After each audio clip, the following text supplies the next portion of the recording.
بسم اللہ الرحمن الرحیم۔ خلاصہ خطبہ جمعہ سیدنا امیر المومنین حضرت مرزا مسرور احمد خلیفۃ المسیح الخامس ایدہ اللہ تعالی بنصر العزیز فرمودہ 1 دسمبر 2023 بمطابق 1 فتح 1402 ہجری شمسی بمقام مسجد مبارک اسلام آباد ٹیل فورڈ سرے UK۔ امیر المومنین حضرت خلیفۃ المسیح الخامس ایدہ اللہ تعالی بنصر العزیز نے مورخہ 1 دسمبر 2023 کو مسجد مبارک اسلام آباد ٹیل فورڈ UK میں خطبہ جمعہ ارشاد فرمایا، جو مسلم ٹیلی ویژن احمدیہ کے توسط سے پوری دنیا میں نشر کیا گیا۔ جمعے کی اذان دینے کی سعادت مولانا فیروز عالم صاحب کے حصے میں آئی۔ تشہد تعوذ اور سورۃ الفاتحہ کی تلاوت کے بعد حضور انور ایدہ اللہ تعالی بنصر العزیز نے فرمایا، حضرت صلی اللہ علیہ وسلم کے غزوات کے حوالے سے کچھ بیان کروں گا۔ آپ صلی اللہ علیہ وسلم کی شخصیت کے پہلو اور آپ صلی اللہ علیہ وسلم کا اسوہ ان حالات میں کس طرح ہمارے سامنے آتا ہے۔ جنگ بدر کے حوالے سے ہم دیکھ چکے ہیں کہ کس طرح آپ صلی اللہ علیہ وسلم نے قیدیوں کو سہولتیں مہیا فرمائیں۔ قیدی خود کہتے ہیں کہ آپ صلی اللہ علیہ وسلم کی ہدایت کے مطابق صحابہ اپنی خوراک سے بہتر خوراک ہمیں دیتے تھے۔ پھر آپ صلی اللہ علیہ وسلم نے بڑی آسان شرائط پر ان قیدیوں کو رہا کر دیا تھا۔ بعض کا فدیہ صرف اتنا تھا کہ جن کو لکھنا پڑھنا آتا ہے وہ مسلمانوں کو لکھنا پڑھنا سکھا دیں۔ یہ سب اس لیے تھا کہ آپ صلی اللہ علیہ وسلم کی کسی سے ذاتی دشمنی نہیں تھی، بلکہ اللہ تعالیٰ کے دین کو مٹانے والوں کے خلاف جنگ تھی۔ بعض لوگ دشمن کی طرف سے اپنی مجبوریوں کی وجہ پر شامل ہوتے تھے اور مسلمانوں سے لڑنا نہیں چاہتے تھے، ان کو آپ صلی اللہ علیہ وسلم نے بہت سی سہولتیں مہیا فرمائیں۔ بعض ان میں سے مسلمان بھی ہو گئے تھے۔ آپ صلی اللہ علیہ وسلم نے جنگ کے اصول و قواعد مقرر فرمائے، معاہدوں کا پاس بھی کیا اور ان چیزوں پر انتہائی درجے تک عمل بھی کیا۔ آپ صلی اللہ علیہ وسلم کی زندگی قرآن کریم کے احکام کی عملی تفسیر تھی، جہاں عدل و انصاف اور امن کا قیام بنیادی اصول بیان کیے گئے ہیں۔ اللہ تعالیٰ ایک جگہ فرماتا ہے کہ یا ایھا الذین آمنوا کونوا قوامین للہ شہداء بالقسط ولا یجرمنکم شنآن قوم علی الا تعدلوا اعدلوا هو اقرب للتقوی واتقوا اللہ ان اللہ خبیر بما تعملون۔ اے وہ لوگو جو ایمان لائے ہو، اللہ کی خاطر مضبوطی سے نگرانی کرتے ہوئے انصاف کی تائید میں گواہ بن جاؤ، اور کسی قوم کی دشمنی تمہیں ہرگز اس بات پر آمادہ نہ کرے کہ تم انصاف نہ کرو۔ انصاف کرو، یہ تقویٰ کے سب سے زیادہ قریب ہے، اور اللہ سے ڈرو، یقیناً اللہ اس سے ہمیشہ باخبر رہتا ہے جو تم کرتے ہو۔ پس آپ صلی اللہ علیہ وسلم کا اسوہ اس تعلیم کی روشنی میں ہر پہلو پر حاوی اور اس کے اعلیٰ معیار قائم کرنے والا تھا۔ آج احد کے حوالے سے کچھ بیان کروں گا۔ جیسا کہ واقعات ثابت کرتے ہیں کہ یہ جنگ بھی دشمن نے اپنی دشمنی کی آگ کی وجہ سے شروع کی تھی، اور مجبوراً مسلمانوں کو بھی جنگ کے لیے نکلنا پڑا۔ یہ غزوہ معرکہ بدر کے 1 برس کے بعد شوال 3 ہجری میں بروز ہفتہ پیش آیا۔ مورخین اور سیرت نگاروں کا اس بات پر اتفاق ہے کہ غزوہ احد شوال 3 ہجری میں پیش آیا۔ البتہ ایک قول 4 ہجری کا بھی ہے، اور زیادہ تر 7 اور 15 شوال کا بھی تذکرہ کیا جاتا ہے۔ حضرت صلی اللہ علیہ وسلم مدینے سے جمعے کے روز بعد عصر روانہ ہوئے اور بروز ہفتہ طلوع سورج سے قبل میدان احد پہنچے۔ سیرت خاتم النبیین صلی اللہ علیہ وسلم میں غزوہ احد کی تاریخ حضرت مرزا بشیر احمد صاحب رضی اللہ عنہ نے 15 شوال 3 ہجری 31 مارچ 624 عیسوی بروز ہفتہ بیان کی ہے۔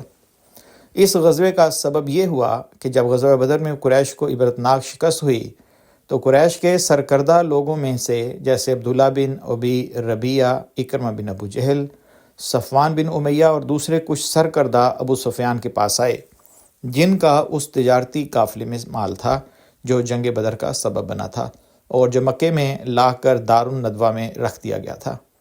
انہوں نے ابو سفیان کو کہا کہ محمد صلی اللہ علیہ وسلم نے ہمارے لوگوں کو قتل کر دیا ہے، اس لیے اس مال تجارت سے ان کے ساتھ جنگ کی تیاری کریں، ممکن ہے کہ ہم اپنے مقتولوں کا بدلہ لے سکیں، اور کہا کہ ہم خوشی سے اس بات کے لیے تیار ہیں کہ اس مال تجارت کے منافع سے ایک لشکر تیار کیا جائے۔ ان کی تجویز منظور ہوئی۔ قریش نے مال میں سے 25,000 منافع جنگ کے لیے الگ کر کے اصل مال مالکوں کو دے دیا۔ اس ایک عام سبب کے علاوہ کچھ اور امور بھی تھے جو کہ اس جنگ کے اسباب قرار دیے جا سکتے ہیں۔ غزوہ بدر کے بعد اہل مکہ کا شام جانا محال ہو چکا تھا، کیونکہ مکے کی تجارت کا راستہ مدینے کے مضافات سے گزرتا تھا اور قریش کو اپنے سابقہ ظلم و ستم کے باعث وہاں سے گزرنا دشوار ہوتا جا رہا تھا۔ غزوات اور سرایا میں شکست، بدر میں سرداران قریش کا قتل اور 70 مشرکین کی گرفتاری جیسے امور ان کی شہرت اور معاشرتی حالت پر بدنما داغ تھے۔ وہ انتقام لینا چاہتے تھے تاکہ ان کی ساکھ کو بحال کیا جا سکے۔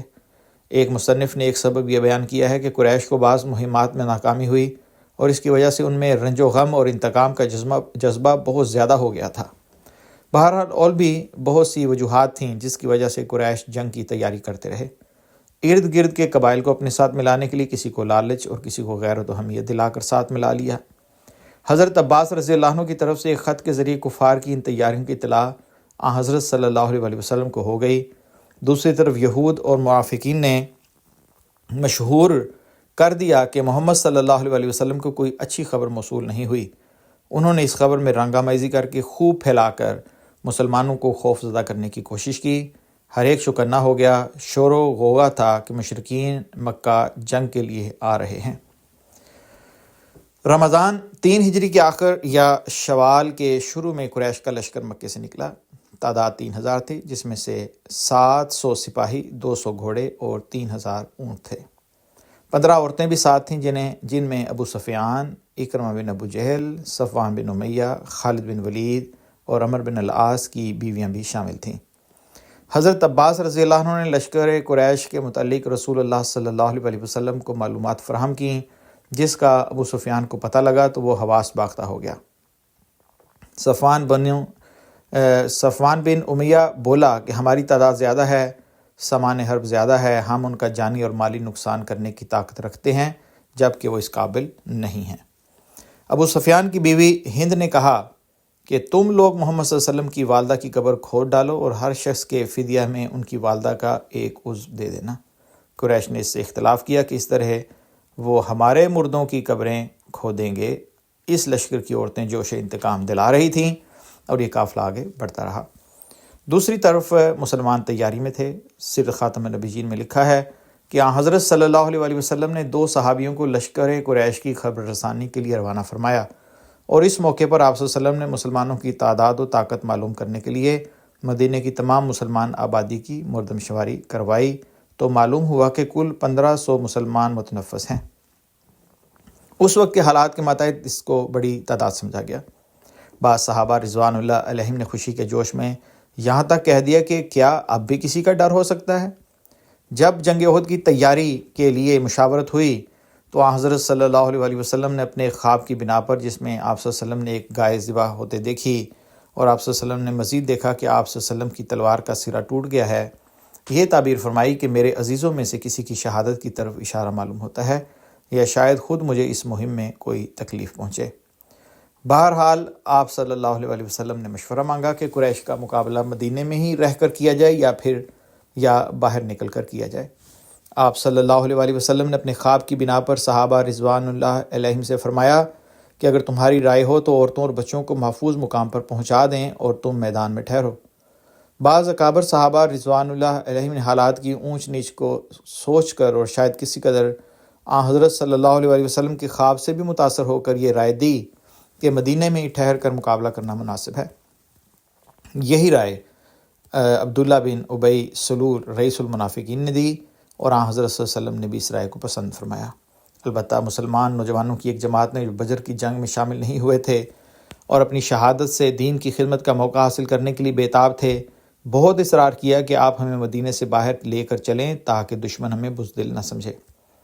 آپ صلی اللہ علیہ وسلم نے نوجوانوں کی رائے مان لی اور فیصلہ فرمایا کہ ہم کھلے میدان میں نکل کر کفار کا مقابلہ کریں گے۔